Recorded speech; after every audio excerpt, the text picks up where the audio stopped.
Welcome to Combative Wing Chun. I'm Sifu David. Today we're going to talk about Wing Chun versus Jeet Kune Do, or Jeet Kune Do versus Wing Chun. Which one is better? Which one is better for you? What is the difference? We're going to get into that in this video. So stay tuned. There's a lot of information. We're going to dive right in.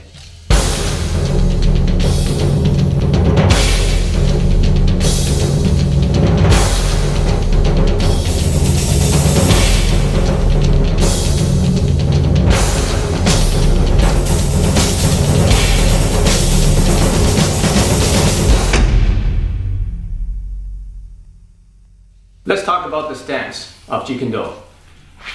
Jeet Kune Do stance is with your right foot forward, left foot in the back, almost in the line. Your left foot is out slightly and with your heel up. You can see that your heel is up like this. So that you're using the ball of your foot to launch forward, just like a track runner. Your body is slightly 45 degrees this way. Your front fist is in a low position with the elbow down, pointing at the opponent's target. So this is always a threat to your opponent. The backhand is here to protect any other attacks that are coming in. So that's the Jeet Kune Do stance. Here's the Wing Chun stance. The traditional stance is called a Jeet, which is translated, which means the letter 2. The letter 2 is like this in Chinese, right? So the letter 2, Kim Yuan, which means squeezing on the sheep or the goat, and Ma means stance. So what they're basically saying is, imagine you have your legs squeezing a sheep between your knees. So the point of it is to keep the pressure inside of your legs here. The hands are in a Bai Zhang position. Bai Zhang, which means positioning it against the dummy. So they're all on the center line, and I'm facing my attacker square on. So we're going to talk about what the disadvantages and advantages of this stance. Now there's another Wing Chun stance, which is called the front leading one, which is similar, but now I just have one foot in the front. It could be the left foot, or it could be the right foot. Notice I switch stance. Okay? So if I switch to the front foot lead, now my right hand is in the front. Okay? So this is also similar to the crane stance. Reason is because crane is the forefather of Wing Chun. So either it's going to be right foot in front or left foot in front. But this is still protecting center line, and then I'm basically still square towards my opponent. I'm not turned sideways like this. So those are the two stances. I showed you the Jeet Kune Do, Bruce Lee's Jeet Kune Do stance, and I showed you the classical Wing Chun stance. Now, what is a stance? The stance outlines the strategy of the whole martial art. So let's take a look at Jeet Kune Do. Why is Bruce Lee stand like this? What is the strategy? Okay. Actually, Jeet Kune Do is backwards from Wing Chun and backwards from a lot of traditional martial arts. Jeet Kune Do, if you translate it into Chinese, means Jeet Kune Do, which means the way of the intercepting fist. Bruce Lee's strategy was to be able to intercept the fist and to beat the guy to the punch. He can do it because he's fast and he's quick, and he's probably one of the fastest attackers and the fastest martial artists that ever lived. So he can pull it off because he's so fast. So can you train yourself to be as fast as him, or even partially as fast? If you can do that, then Jeet Kune Do might be a good strategy for you. So in Jeet Kune Do, let's get Will in here for a second. In Jeet Kune Do, I want to be able to beat him to the punch. Okay. Now, if I have my hand out here, it's already halfway to the target. Okay. And then when my foot is caught here, I'm getting ready to launch an attack. So I want to be able to attack him before he attacks me. Okay. Because in a street fight situation, people are not going to get in guard and dance around and wait for somebody to launch an attack. They're going to have their hands down most of the time, and then just come out and hit. So in a street fight situation, the reason that Jeet Kune Do is very good is because when he attacks, I want to hit him before he can even get his attack off. Okay? Thus the term Jeet Kune Do, intercepting fist. I am intercepting his fist, he's attacking, and I'm already there. Okay, so what this, it takes lots of training to be able to read his body movements and also read movements that are not happening even before his attacks. Because before somebody attacks, what does he have to do? Usually, they'll take a breath, right? And before they take a breath, before they attack, what do they need to do? They need to target you, right? And before they target you, what do they need to do? Their mind needs to be aware that they want to target you, okay? So in Chinese, we have the saying, before the body moves, the qi moves. Before the qi moves, the mind moves, okay? So if you can predict and you can read the person's intention, and you can also read his breath, which is the qi, then the body is easy to read because it's slower than everything else. So in Jeet Kune Do, you want to be able to train yourself so that if you can attack anytime you want. Okay, attack anytime you want. Okay, it looks like I'm just hitting him, but just attack anytime you want. So as soon as I feel that he's about to attack, as soon as I see, which is even slower, that he's about to attack, I actually have a lot of time to react to his attack. And because I'm in this guard, I'm already halfway there, right?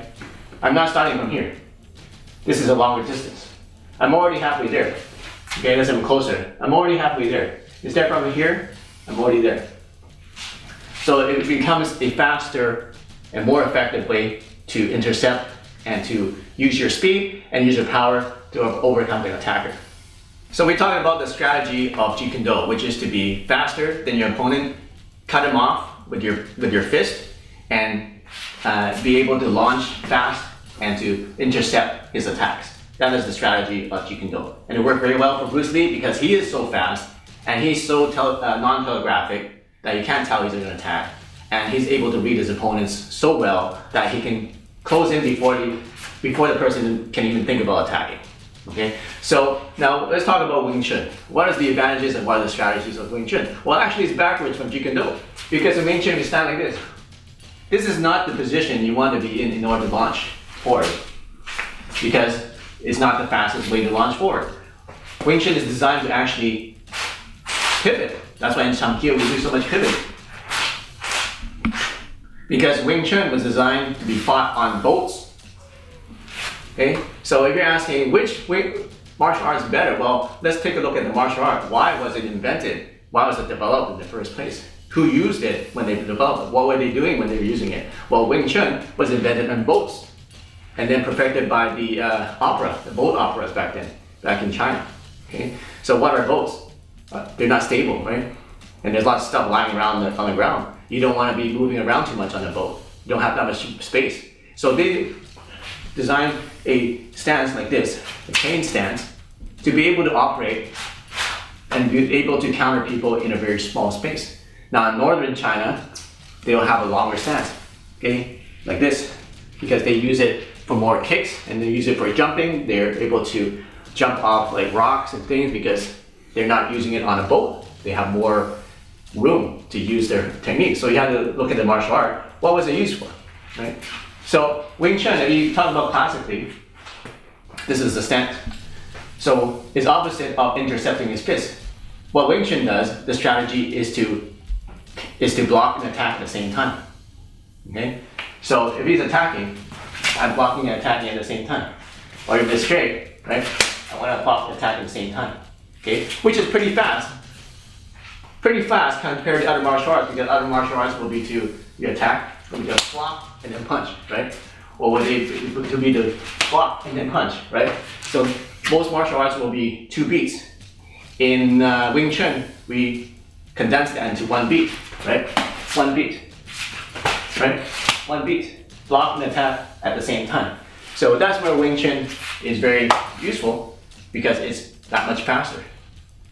Now, that is the strategy of Wing Chun, is to be able to do those things simultaneously. Now, let's contrast that with Jeet Kune Do. Jeet Kune Do, let's say it attacks. I don't even need to block, because I'm attacking and cutting him off. Okay? So those are the 2 strategies. And you decide what's better for you. Are you fast enough to use Jeet Kune Do? Are you fast enough to read your opponent's attacks that you can use and cut in that fast? Now, if you're not that fast, maybe Wing Chun strategy might be better for you, because it comes in here, you can see it coming, then you block and tag at the same time. Is basically the second best thing you can do. Okay, so those are the two different strategies of Wing Chun versus Jeet Kune Do. So I get this question a lot. People ask me, Sifu David, what is your style? What kind of style you have? Well, it's something like a combination of different things because I train in Jeet Kune Do and I train in Wing Chun. And I've taken the best stuff from both worlds and then made it into my own system called combative Wing Chun and also accelerated Wing Chun. Okay, so what I did is basically combine the two things. I'm going to combine the attack and defense at the same time from Wing Chun, and also the ability to close in on the opponent and to intercept the attack. Okay, so that's why if you attack, right, then I go into Wing Chun at this point because I'm closer. So I start with Jeet Kune Do, right? I start with Jeet Kune Do, and then I end up with Wing Chun. Okay. So those are so I'm able to blend both Jeet Kune Do and Wing Chun. So which one's better for you? Well, you decide. What do you like? What are your physical abilities? What can you train? And what suits your style? So if you have any questions, make sure you comment down in the comment section. You probably have a lot. If you have some other tips that you want to give some other people on this channel, then go ahead and put it in the comment section. So like, subscribe, and I'll see you soon in the next lesson.